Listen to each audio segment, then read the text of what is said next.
Hey folks, what's going on? It's Jack here, back with the penultimate week of this fall 2022 pop culture and sports buzzword.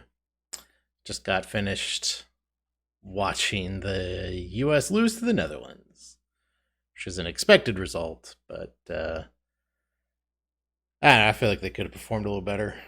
I'd like to see some moxie out of the US team, like Japan or South Korea have when they play teams that are better than them.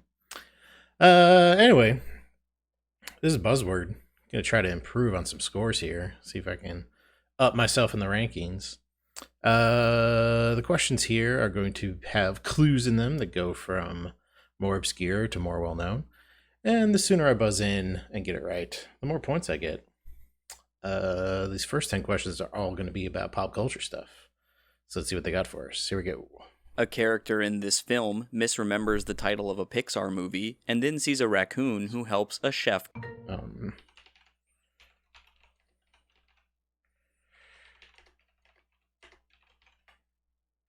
Ooh, I'll watch that. I don't know how I feel about that. I think it was just kind of like,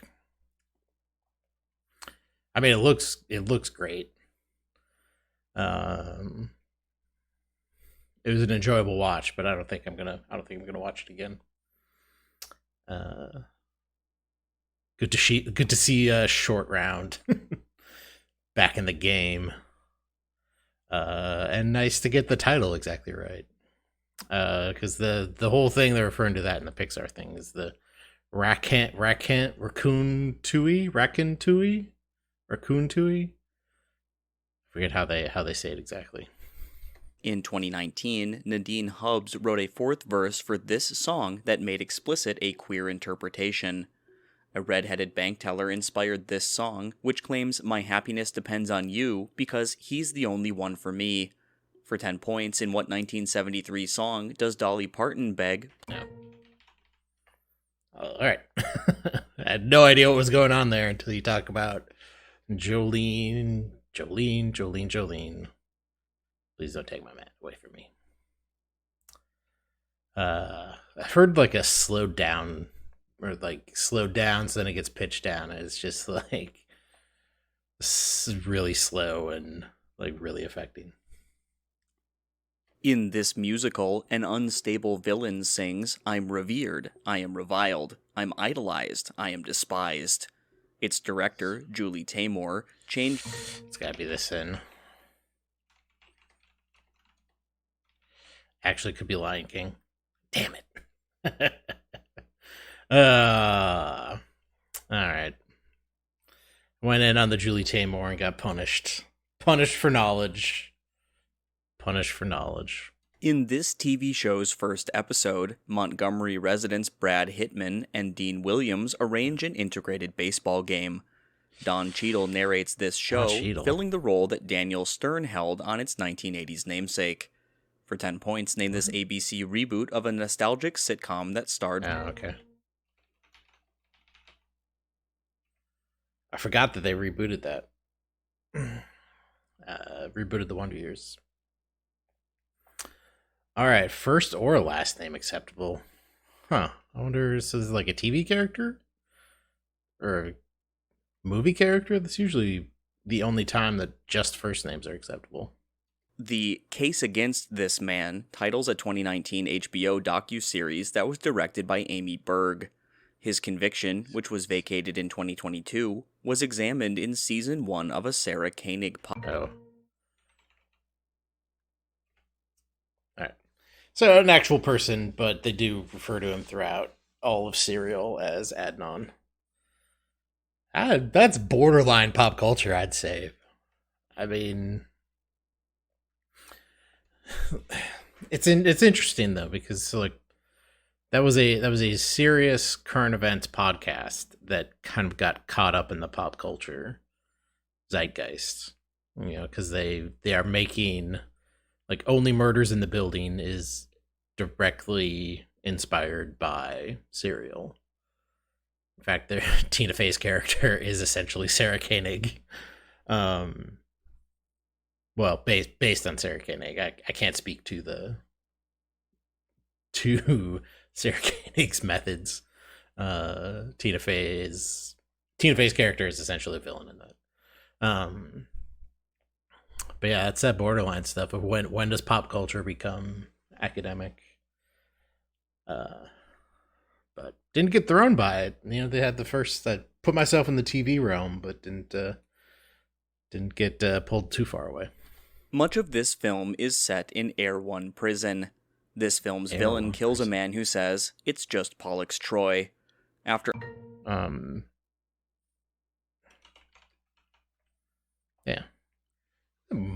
Part of it's set in it. Did that say much? Much of it? Not much of the movie is set there.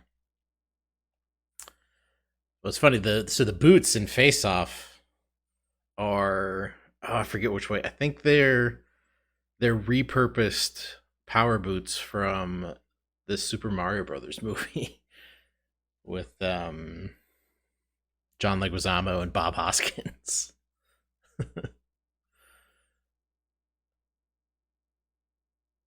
Yeah, the Super Mario Brothers movie must have been before Face Off, so they reused the props for the magnetic boots in the prison. A circuit named for and shaped like this character appears in the egg cup of Mario Kart 8 Deluxe. Yeah, it could be this anybody. Character is assisted by Poochie while helping a baby rescue his brother from the magician Kamek in a 1995 game named for his... It's Yoshi then. I feel like that's the second video game question that was literally... Yeah, because there was a Princess Daisy one before. And I don't know... I've played most of the Mario games, but I'm not super deep in them. But I will take Yoshi T-Saurus Munchakoopa. I believe is the full name of the species of Yoshi. A spy from this country is shot by Neffenberg before being cryogenically frozen on a 2022 HBO Max show. A working-class teenager from this country named Nadia attends a prestigious school in the Netflix show Elite. For 10 points, name this setting of Garcia and the reality show Ibiza Weekender. Spain? Okay. I know where Ibiza is. There was nothing there for me until they said Ibiza. When this song supplanted Miley Cyrus's Wrecking Ball, its singer became the first artist since Tiffany to top U.S. charts at age 16. A National Geographic photo of George Brett inspired... Okay. I'll take that then. George Brett in his Royals jersey. And the Lord saw that and wrote a whole song about class warfare.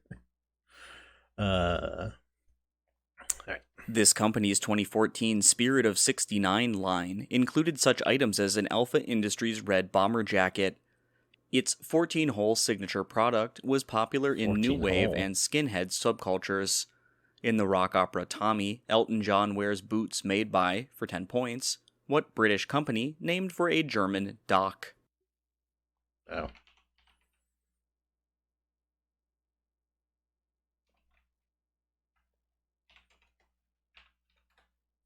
Okay. All right. I don't know. You were really supposed to pull Doc Martens off of... That was a middle clue for the Tommy movie? Wow. I mean... Not a great score. I went in. I should have stopped myself on the musical one. It was obviously going to be Lion King and not Spider-Man. I think they would have had different clues there. All right, let's head over to sports. See what's going on the sports side. This man's 1977 season with the Mets made him the last NL player manager. This former Braves catcher won the 1971 NL MVP with the Cardinals, a team he managed from 1990 to 1995. From 1998 to 2000, 3 straight World Series winners were managed by, for 10 points, what Italian-American Yankees manager? No, it's not Girardi. It's Torre. Joe Torre. Yep. I believe Joe Torre's now the umpire representative, or he's the manager of umpiring in the league. Yeah, those are some deep. I didn't realize he was a player manager. That's something. Player manager is a cool thing. I wish would happen, but it never will again. This player scored on a 7th-minute Panenka in a World Cup final after a dubious penalty was awarded to his teammate Florent Malouda. He won the golden ball at the 2006 World Cup despite being sent off in the final. In 2006, Marco Materazzi was headbutted by... Yeah, Zinedine Zidane. They'll give me that. They'll give me that. That's really the only, the only.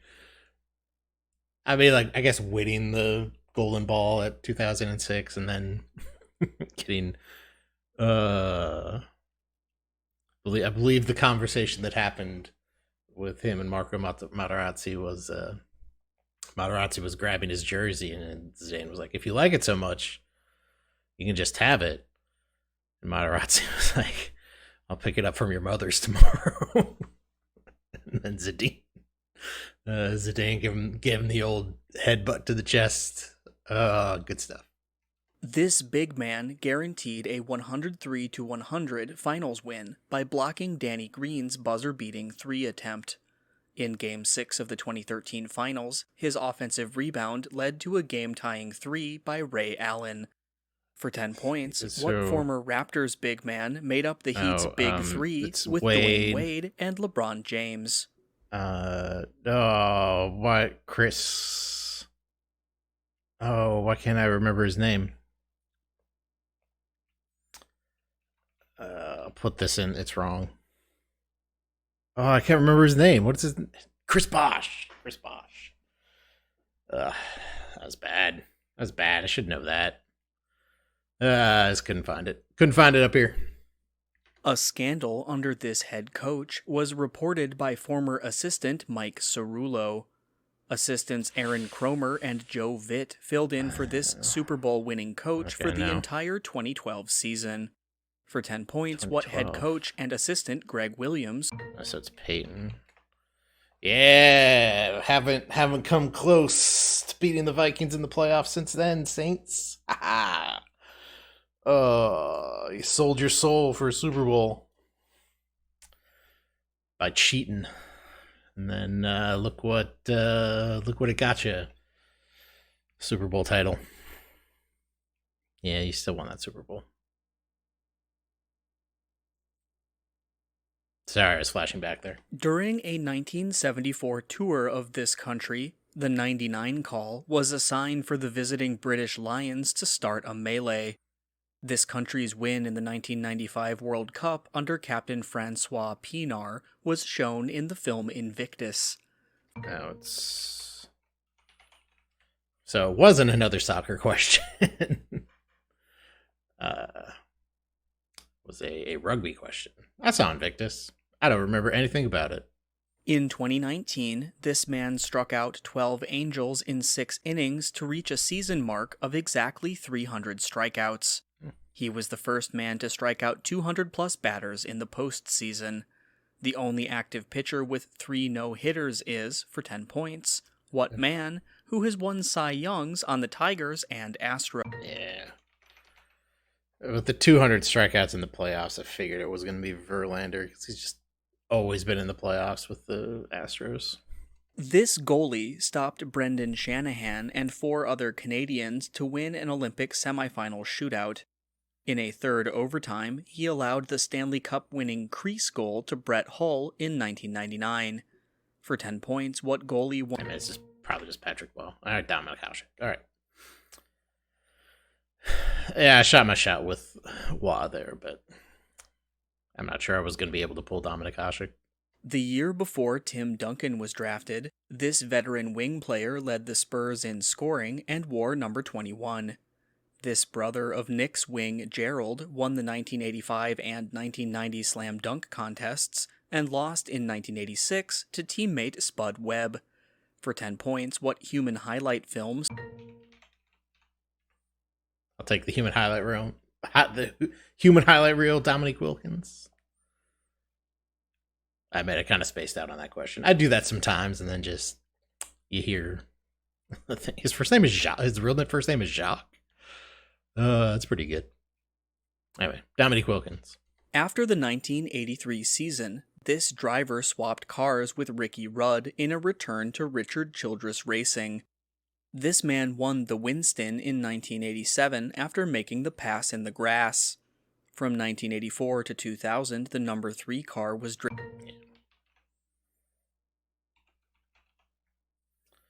Dale Earnhardt Sr. was my dad's favorite racer up until the tragedy at Daytona.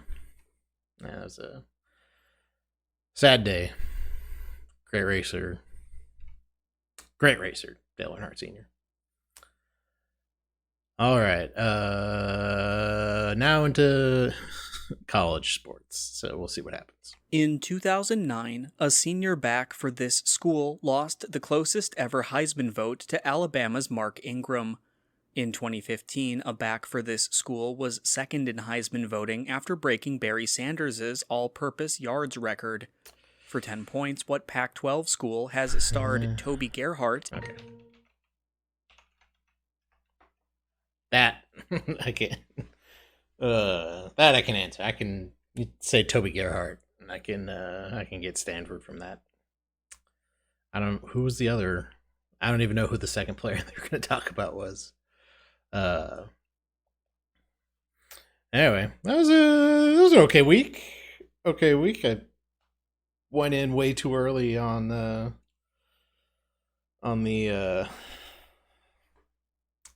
musicals with Julie Taymor, but yeah, that was a bad buzz. I even said it. Oh, this might actually be Lion King as I hit enter, and was immediately punished. Anyway, that's it for me for this week. One more week to go in this fall 2022. If you want to check out Buzzword yourself, they got a whole slate of stuff coming up in early December of 2022. If you want to check it out, head over to naqt.com/buzzword. See for yourself. All right, that's it for me. Thanks.